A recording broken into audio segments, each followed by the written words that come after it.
Hi, and welcome to Fan Talk. Today we are going to talk about the Joker movie. The Joker. Going to be our review. That's right, our little review and some critiques as well. I mean, I'm not going to... Overall, I loved it.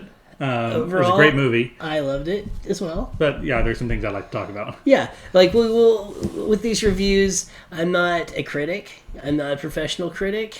I'm a fan. Yep. But I...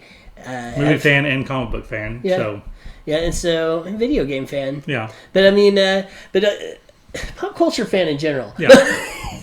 But we have no problems tearing these films apart either. And in this case, there are some issues I have, but let's go right on into it and talk about the movie itself and our likes about it. Yeah, well, I'm going to actually kind of go like in kind of a couple different stages here. We're going to start off just kind of a generic kind of review, talk about some basic technical stuff. Let's hear your opinions. And so far, no spoilers, but we are definitely getting into it later on, and I'll highlight it whenever we kind of cross over into that territory. Yeah, when it's spoiler alert, we'll let you know. But for now, we're still fine. Starring, obviously, Joaquin Phoenix. Yes. Directed by Todd Phillips. Todd Phillips. Of the Hangover trilogy, or at least the first one anyway. I need to check on the rest of that before I say that. It is obviously a rated R movie. This is a don't bring a kids to. This is not a kids movie.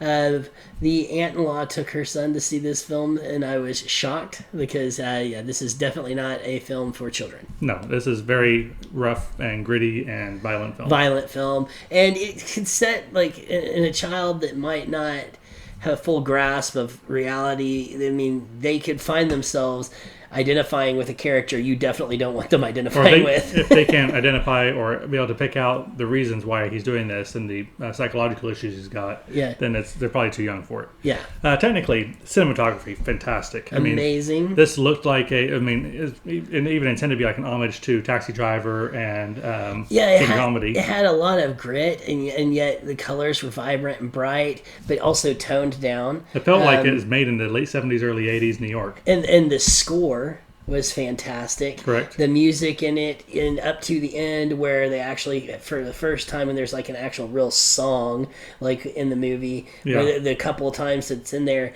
it all meshes together, and it really tells the story. The music and even the awkward silences and everything about it. It's part of the storytelling. It's part of the storytelling. It really goes well with the film. Acting is phenomenal. Visually, it's a very beautiful film. Visually it is. Acting is phenomenal. Joaquin should be at least nominated for something on this. Yeah, I like Joaquin Phoenix. I love his acting ability, but he really went above and beyond on this one. Weight loss and everything. Yeah, I mean, he dove into the part. It was a very believable character. And honestly, this is a Joker film, Batman film, but you take that away from it, it would have still been a very artsy. It would have become a very artsy film about the descension into madness, pretty much. Yes, and it just happens to have the DC stamp and Arkham and Gotham. Happens to be the backstory of Joker. Yeah, but as you said, take all that out and just make it like a story about a guy. It would still work. Yeah, it doesn't fall apart. It's not without its flaws. I thought, and I think we differ here, I thought the movie had a slow build to a very solid conclusion. Mm-hmm. You said you didn't really thought it was a slow build. It's a slower film, but I feel like, okay, if you're a person who watches a lot of action kind of films, then to you, this movie would feel really slow, like really slow.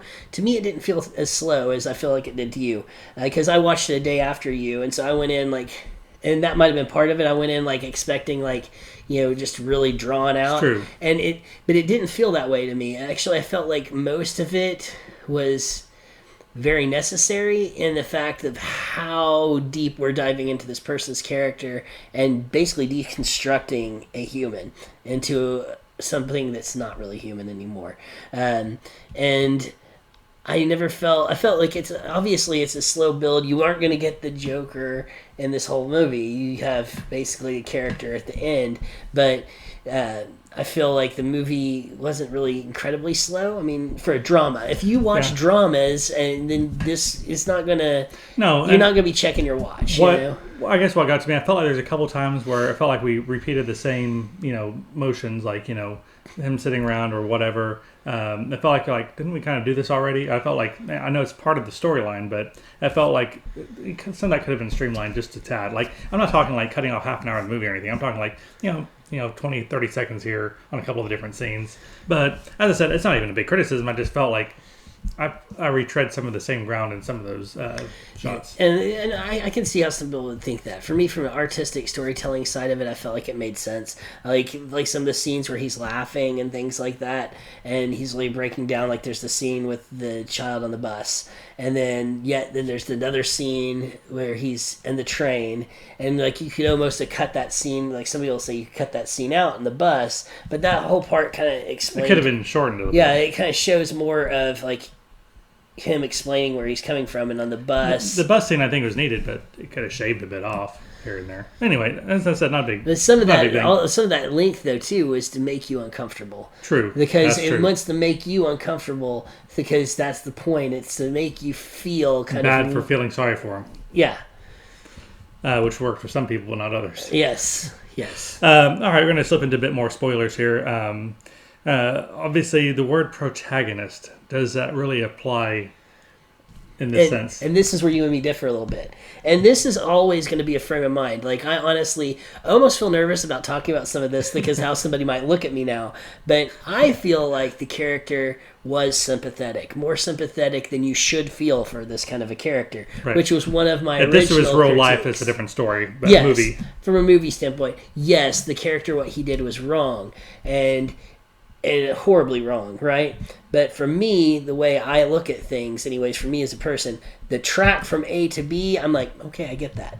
And I feel like some of it, that's the whole point. You shouldn't be able to get it. It should make no sense. The person should just be, the Joker is just a madman. Oh, it makes sense, but I don't agree with it.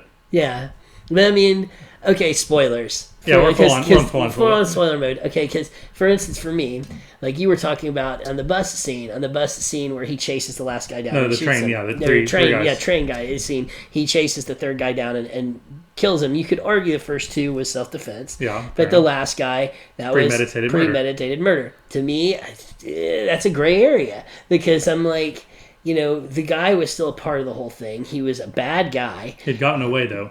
Yeah, he was on the run, but from a standpoint, and this might be a little bit of a criminal way of thinking, but it's like you're looking at this person and you're thinking, as a rational person like me, as a rational person, if I had his mental disability, I'm like, this guy goes to the police, he's going to tell his story, I'm going to tell my story, and they're going to believe him because I have rich guy and I have a mental disability. Do I want to go to jail forever? These guys are bad people. I can see how a person who isn't evil or just really bad person could maybe still make that decision. I know that's not him, though, because he lets the other guy go later. Yeah, and that's the thing, is it is a descension into madness, and he is a bad guy. But the Joker is just like... The Joker is just a it's not he's a cold-blooded killer. He doesn't care. Life means nothing to him. Nothing. His worldview is completely 180. Yeah, he just could care less. And so part of my problem with this film, which we'll get into later, will always go back to I didn't need a backstory for the Joker. But as a film, it was fantastic. Yeah, I thought it handled mental illness well. How his isolationism and withdrawal and detachment from society played into that very well. Yeah. His, I don't know if they're actual outright fantasies that he realizes are fantasies, or if they're the hallucinations of what's going on around him.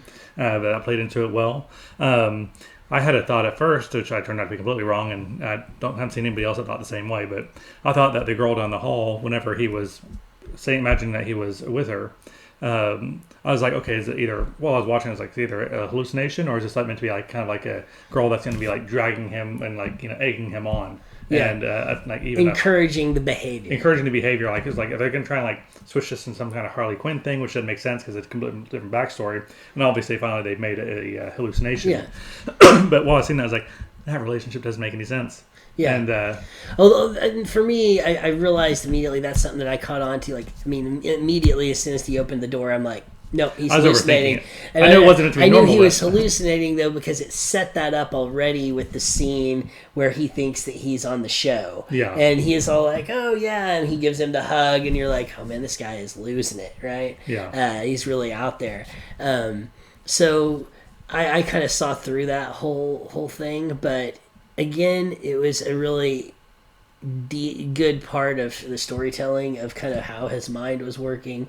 To me, that was like his reaching for help. He was trying to fix himself. He was trying to feel. Do you think he killed her? More normal. I don't think he killed her. No. I don't think so either. Except for the fact that the very next scene, they intentionally show police sirens or you hear police sirens and lights very close by. Yeah, but that's not in the hotel in the apartment block, and she was right down the hall. True. So they'd have been in the building. They leave it ambiguous, but I think the police would have been right there though after having known that they're already investigating. Yeah, I don't think he killed her. It never really dives into that, but for no other reason than he let the midget go. Yeah, she never did anything to him. Yeah. So it's like she never hurt him. And in fact, when he was there, she was kind in a way. I mean, she was scared, but she didn't call the police. She wasn't being mean about it. She wasn't mean. She's like, I have a little girl in the room. Can you please leave, please? And then she even asked, she's like, can I call her for you, your mom or something? I mean, she wasn't mean to him. Yeah. If she was, another story. Yeah, but, you'd see some red footsteps. Yeah, right? I think one thing this movie does well is it intentionally makes disturbing because it shows him being pushed until he cracks, and with with him having mental illness and being downtrodden, you're the politically correct, the PC, the human side of you wants to relate, wants to feel sorry for him until you feel a lot of people are going to feel uncomfortable about seeing this, and that's kind of think what it comes down to. The movie does touch on some politics without being specific to any particular thing. Those and kind of the generic, the have-nots and the haves.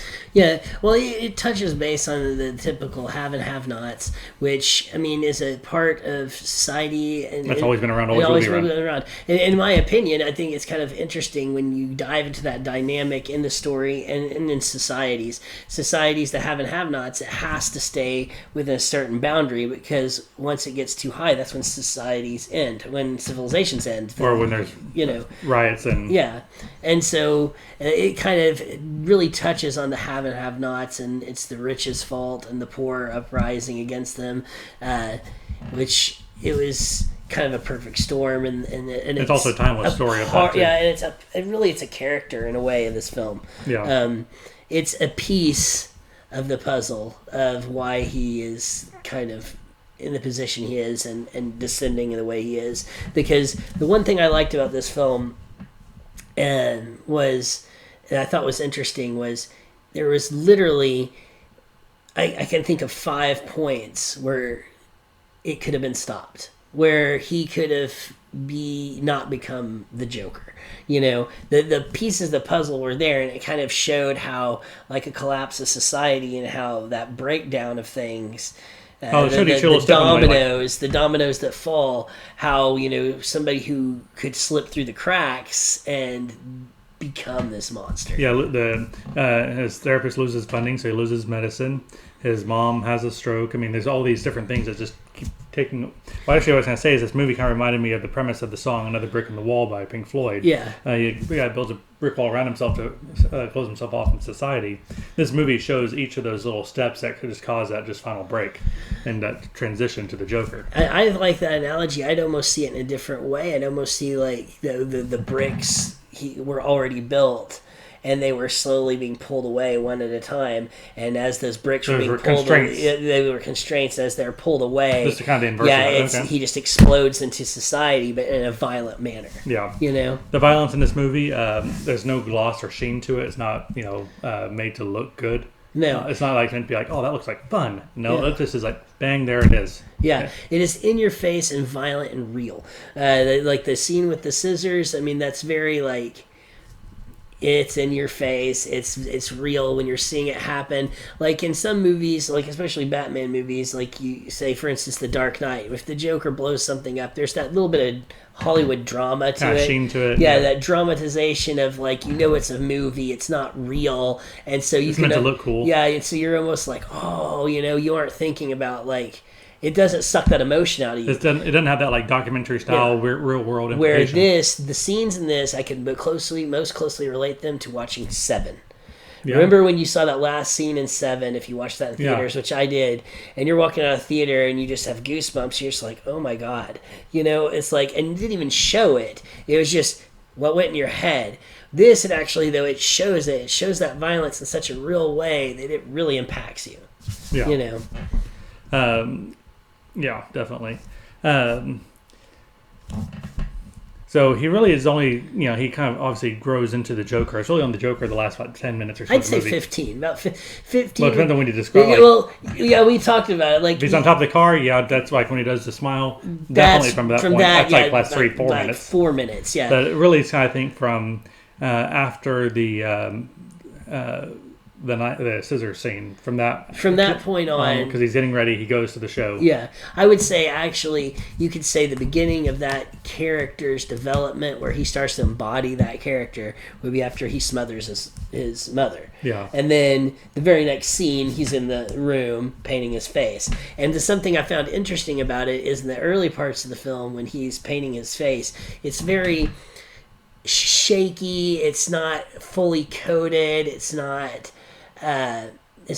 pristine. It's like somebody who is unsure of themselves, right? Yeah. But in this scene where he's painting his face, it's all perfect and like clean, if you can put it that way. Because he's off his medicine, he has confidence. It's like he's accepted that this is who he is, and he's in control of himself. Finally. Yeah. He gets control of himself, but his worldview is very narcissistic. It's all about the people around him that have wronged him, and not trying to, no empathy whatsoever. None. It's basically the lens of, have you been good to me? Have you not been good to me? And, this is what I'm going to do to you if you haven't. And one of my criticisms on this character is he's not a genius. He doesn't appear to be a genius level mastermind. Yeah. He seems to have stumbled into being the celebrity in the movie, as opposed to that kind of rode this wave as opposed to orchestrating it. Which is my biggest issue, which I'll really dive deep into this later in the video because I really want to as a comic book fan. Oh, let's just do that. Let's get there. All right. Well, straight up, what you said, like one of my first issues is that the Joker was a genius. He was a madman, but he was a genius. In The Dark Knight, he's not randomly doing things. He is deconstructing. Part of the plan. Yeah, he's deconstructing Harvey Dent to crush the soul of Gotham. He wants to hurt people. He wants people to see that the best person in the world can fall apart, if you just do the right things, and so that's like masterful. In this, there's no masterful. He is almost a Forrest Gump-esque character. He doesn't have a lot of knowledge, and he's not very smart or tactical in any way. And in fact, the whole riots, doesn't seem to be able to read people to understand them. The whole riots, are something that just kind of happens in the background due to an event that he did stumble upon. That was partly the first creation of him becoming the Joker, was people's response to what happened to him accidentally. Yeah. And so there was no master plan. He didn't plan the riots. If the Joker had planned everything to fall apart the way it did, all the way up into, even Bruce's parents being killed, that's like a Joker-esque kind of scheme. He obviously planned to go on the show and kill Murray, but... Actually, he didn't, though. I think he changed his mind there in the dressing room. He changed his mind. When he saw him replaying the show. Yeah. He went on the show, he was going to kill himself. And then I think the scissors scene started to change his mind. And I think when he went out there, he was still thinking about it. I don't think he had made up his mind at that point. I think he was starting to decide. I think when he was back in the changing room when they saw that they replayed the thing, they saw the comments. Because he came out behind the curtain, not as how he rehearsed. Yeah, exactly. He didn't come out the way he rehearsed. At that moment, he was like, oh, screw this, and I don't know if he had decided he was going to kill him. He definitely knew he wasn't going to kill himself. He made the conscious choice to kill him, whenever he started in on him once he had sat down, I think. Yeah, possibly. But who knows? But in the end result, he definitely, when he was watching in the back dressing room, when he starts doing his little dance, you realize that he's definitely crossed over, you know. Yeah. But back to the point, this wasn't part of the plan. No, I don't like the things I don't like about it is I didn't need a backstory from the Joker. I don't need one. I didn't need one from any of the other little backstories of him. I like a Joker whose background is a mystery. Like in The Dark Knight, I really like the way it was touched when they're trying to, you may know who he is, don't know where he came from. You know, this is as much of a backstory as Batman '89, though, where you got to see how he became the Joker. Yeah, which I didn't really in a different way. Yeah, though, I didn't really like that either, though. I mean, I don't like that kind of a backstory on the character. I can live with it though. This doesn't ruin any other. Yeah, because this movie was really good, which is what I was going to go into. That is that I didn't like it, but I can live with it because the movie was fantastic. The big plot hole issues that I had a problem with, though, is that, okay, again, go to The Dark Knight, it was like, you know, oh, we think he had military background and this, that, and the other. For me, I like to think that the Joker was a strategist. You know, like that tactician, master you know, if in this movie they would have even maybe showed him as being like, you know, playing chess with somebody at some point, or like solving a Rubik's cube, or like something just to show that higher level, like that higher level of thinking, you know. But they didn't, right? They didn't show that. The one saving grace is he did say, "I'm off my meds. I'm thinking much clearer now." Medicine, the amounts of medication he was taking could have really dumbed him down, and they did leave it blank at the part where he's talking about with the therapist about why he was locked up. So he was locked up in the mental hospital at one point in time. It could have been because he was violent, and it could have been why he was so medicated, and that could have dulled his senses and made him a little less methodical. So you can kind of explain away some of that. What you can't explain away is that in all these stories of Batman, the Joker is unknown. They don't know who he is. He's a mystery. Well, Jack Napier being the different. Yeah, Arthur Fleck, you know. 89 is the only exception, I think. Yeah, Fleck, everybody knows who he is. I mean, even at the end, you know, the news thing, when he looks into the camera, they're talking about his name and who he is, and he goes back into the hospital without his makeup on. And everyone in that studio would know him because they signed him up for the show. Yeah, so it's like everybody knows who he is, so there's no mystery to who the Joker is. And unless the riots completely destroy a lot of background paperwork, that's always going to be there. There's always going to be there. And there's ways they could have tried to, like, in my idea, like with the film, there's things they could have done to kind of cover some of this up. Like when he rips the file away that had his adoption papers and all that. If he had destroyed that, you could have touched on it. Maybe those were the only copies of that. So now, with his mother being dead, she was probably the one on the apartment. She's gone. He's got all that paperwork destroyed. Nobody knows who he was adopted. Nobody knows who his real parents are. You can start explaining away some of this if the cops wouldn't have been looking for him and know who he was. And like, if there's a few things they could have twisted. Here's one little twist of the plot, or thing they could have done to fix that issue for you. Yeah. They just had the video on the Murray Show. They just had the video of him out doing the stand-up. They didn't know who he was or what. Exactly. They're like, hey, let's just, if you're watching this, come on to the show. We'd love to see you. Yeah. And he's like, I'm going to go. Exactly. And then like shows up like, just call me Joker. Yeah. Yeah. That's all solved for you. It's all solved. It's like little things they could have done in the police script. would have arrested the Joker. Yeah. Not knowing who he was. There's little things you could have done in the script to start to deconstruct this. He killed the clown guy, right? The guy that was like came to his office. He let the midget guy go. You can say the aspect that guy's terrified. He's not going to tell anybody anything, right? He ran out of there so fast he got hit by a bus. Could have, right? Exactly. There's a lot of things they could have done to kind of tear away that character's name from and put it more into obscurity to where maybe nobody knows. You could have had Mr. Wayne come out instead of Alfred when you could get Bruce from the gate. Yeah. And my other issues about the film, like I'll get into that, was one of them was Bruce Wayne's dad. I liked it and I didn't. Like, I can understand as a father, plus you have to see that you're seeing this movie through his eyes, not through, the Waynes, but the whole scene in the bathroom, where he punches him and all that, it's like, I get it. He like touched his kid, not in an appropriate way, right. But he came to his house. But when you hear somebody tell this story, he's like supposed to be this sympathetic kind of guy. The Waynes are supposed to be people that helped. He came across as this typical rich prick. Yeah. And I didn't like that. I felt like That didn't bother me too much. it did for me, because you have to think that the whole family name, it was really important. His dad was an important character in his life. He kind of instilled all those things in Bruce that made him such a good man. Do you think Bruce would have been nice to somebody that touched his kid and then stalked him down in the bathroom?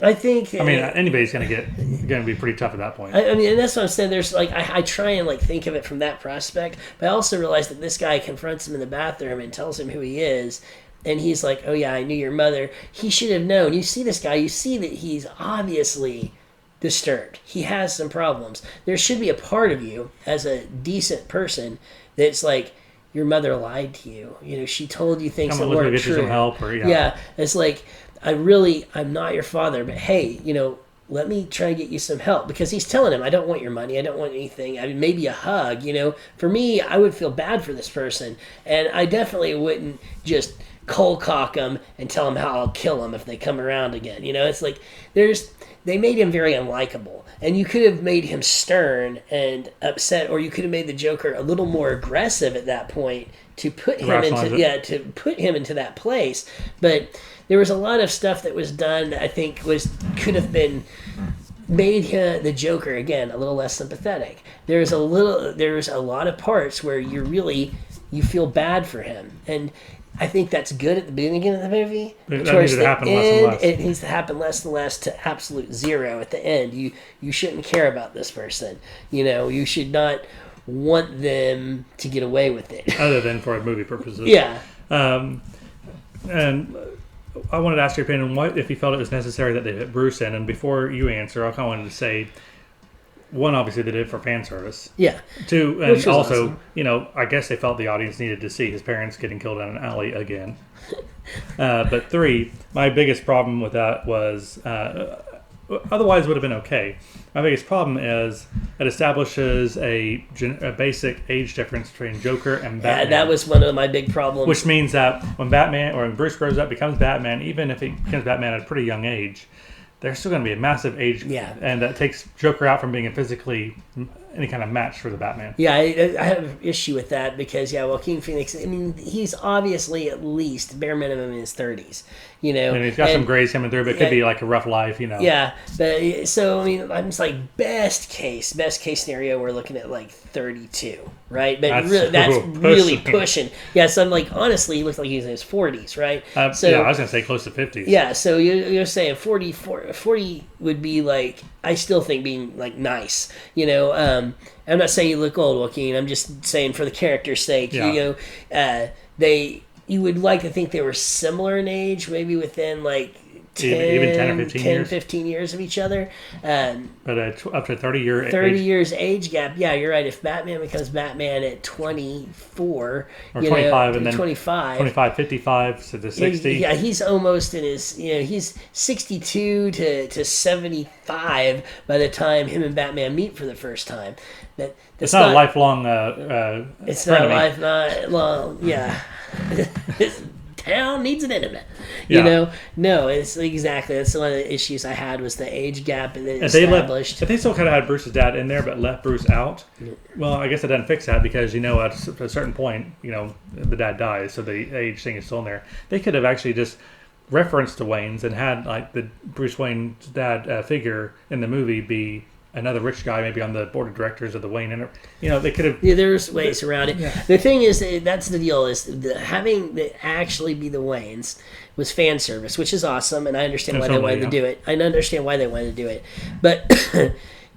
If they were going to do what they originally looked like, one of the little loop like that they were talking about, which was like, actually, oh my god, it's going to be his son too. Yeah, it's going to be his son, and it's like, oh my god, they're brothers, I was like, they're not going to do that. And I was like, there's no way they're going to do that. But I got to say, there's a part of me that's like, that would have been ballsy. They did it in Austin Powers 3. Yeah, it would have been a ballsy move on the side of those writers and directors to be like, we're going to take this a whole other direction. And for it to stay hidden. Yeah. Like from the leaks and stuff. Yeah, because it would have been interesting on the aspect of, why the Joker, if he knew, he would know, but Batman wouldn't, right? And so he would know that they were brothers. So it would make this idea of why the Joker never really wanted to kill him, because that's his last surviving family member. There's just so much you could do with that. Yeah, I mean, there's a lot you could do, and the fact that they be like literally two different sides of the same coin. I mean, it just creates this interesting thing that nobody's ever done before. Well, and it's always been there, and not as actual literally relatives, but like the end of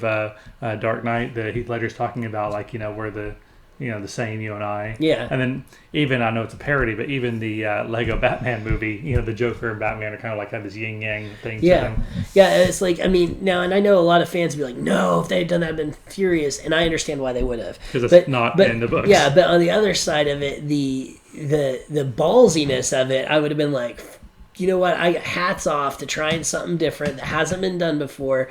Good luck on not ticking off a bunch of fans, but I mean, I'm going to say, I would have thought it was gutsy. I could have got behind it. It definitely would have been something that hadn't been tried before. And I won't be surprised if somebody at this point now is like, what if? But and that would have worked better as also. It would have worked better for having him in there because, like you said, they could have used somebody else completely and kind of. It's again kind of one of the issues where my problem with Star Wars is that somebody has a concept, they're doing something, they're trying to make a good film, but you got to think about the whole picture, the whole universe. This is Batman's biggest nemesis, and so you got to think if you're showing Bruce Wayne at like 12 and him at 40, 45, yeah, it's like. Yeah, to have that whole brother thing work as well, they would have had to, and they wouldn't have been able to use Joaquin, but they would have had to have somebody in their 20s go through the same thing. Yeah. And then like a 10-year difference, I can get behind that. Yeah. But, yeah. And so there's that issue behind it that I had problems with. I mean, there was a couple things. And these none of these issues, like, I love the movie. I'm still going to buy it when it comes out and watch it again. It was fantastic. I'd recommend it to people that enjoy comic book movies, enjoy thrillers, if you like heavy dramas that have also violent touches to it. Oh, if you like Batman, you're going to love this movie. I mean, it's a good movie. It's fantastic. Yeah. I mean, and it's got that fan service. It's got Bruce Wayne in it. It's got his dad. It's got him. It's got like a lot of little Easter eggs in there, which are Arkham. Yeah, Arkham and like stuff like that. There's a lot of cool stuff in there. It's brilliantly filmed. The scene where they take him from the police car and they lay him there and he takes the blood and he looks scary. He looks terrifying. He turns around and you're like, that's the moment. That's the moment. He is 100% all in. He's the Joker, I want to follow up a question from our Throwback Thursday that we recently did, where we asked to talk about which is the best Joker. Now you've seen it, but before I touch that, I just want to touch my very last note here is it's very hard to do toys and merchandising off this movie. Maybe some merchandising, but definitely no toys. No, I mean, you can't. I don't think. Even if this does great, I don't see them doing sequels. I can see a Legend doll because I don't know if you've seen it, like Marvel. They have Marvel Legends, but the Legend toys they do Batman, they do the Marvel characters, the DC characters, the Star Wars characters. It's really cool, detailed toys. They could do one of the Joker, this Joker. That's true, and it would be a cool toy. But as far as tons and tons of it's not. It's not that style of movie. Do you think that there'll be a sequel? Obviously, this is doing well, and the tracking so far for the weekend. I don't know. Does it need one? I don't think it needs one. I don't think they should do one. I feel like they exasperate the problem with the age that they try and bring it out. I feel like it could really take away from it. This is a great standalone movie. It's a great idea, kind of great, like what if. Don't mess with it. But I can tell you this: I think with this film. Kind of like with Disney, so like we did a live action. Now we're gonna get all these live action films. I think we're gonna get from DC, not Marvel, but from DC, we're going to get some really gritty, raw character films like this. Well, we're going to see some other ones. This will not be the last one, but I don't think they'll do a direct sequel. I think that would be unwise. I think they know that. I think it's very highly possible, though, that they could take another character and really dive into him like this. And that is one of the things that's interesting about DC that I think kind of separates them from Marvel a bit. is that you can actually make a villain movie. Where in Marvel, their villains are very deep and sinister, but a lot of the villains that they make movies like out of, they're kind of almost anti-heroes. Like Venom, he's a bad guy, but that's Sony. He kind of becomes a good guy. Deadpool, he was a bad guy at the beginning and when he's first wrote in the comics, but he quickly kind of became like an anti-hero type. Where the Joker he's a bad dude. Yeah, he goes from being a broken down guy to a straight up bad guy. Yeah, he's a bad guy. Now that you've seen this, any changes to your thoughts about Joker qualities? Remember, we talked about Mark Hamill's animated the other night. We talked obviously about Nicholson's 89, Heath Ledger from Dark Knight, and then even Cesar Romero. I would say, once again, I really liked Jack Nicholson. I think he was great. I still would have to go with Heath Ledger over Jack Nicholson. I just really love that portrayal, and I'm still going to stick with that. I love that portrayal. I think that Heath Ledger is nowhere near being outdone as the best Joker. That being said, man, Joaquin Phoenix's acting job in this was fantastic. He almost has crossed the line. Okay, who's a better Joker? Heath Ledger. Who was the best acting? Who did the best acting job? I don't know if I can answer that. Yeah, Joaquin Phoenix did a fantastic job of creating this character. But I will go back to one more of my criticals about it. Oh, okay. I just thought of this. Another thing I didn't like was that he did really come across as such a broken man. Like from the part where they talk about his abuse, when he was actually abused, and the stuff with, people mistreating him, and the points where there's several points where you see him breaking down, and he has the condition where he laughs, but it's almost like he's crying, and the acting is fantastic. Oh my God. Those scenes alone, the acting is amazing, but that character, that person, it's hard for me to envision a Joker who's broken, who's like that he's on the medicine, weak and sad. He's on the medicine. He's on the medicine, so we could say that might have had something to do with it. Because it didn't appear that way at the end. He seemed a lot more in control. Yeah. Of all of that. Which is another reason I could have done without that last scene, though. There was the point where where we had 3 endings. Yeah, where he's kind of like laughing, but it's not. There's still almost some more of that, like almost like he's upset. But then he quickly was like, "Oh, nothing. You wouldn't get it." And then it's like, "Oh, okay, yeah."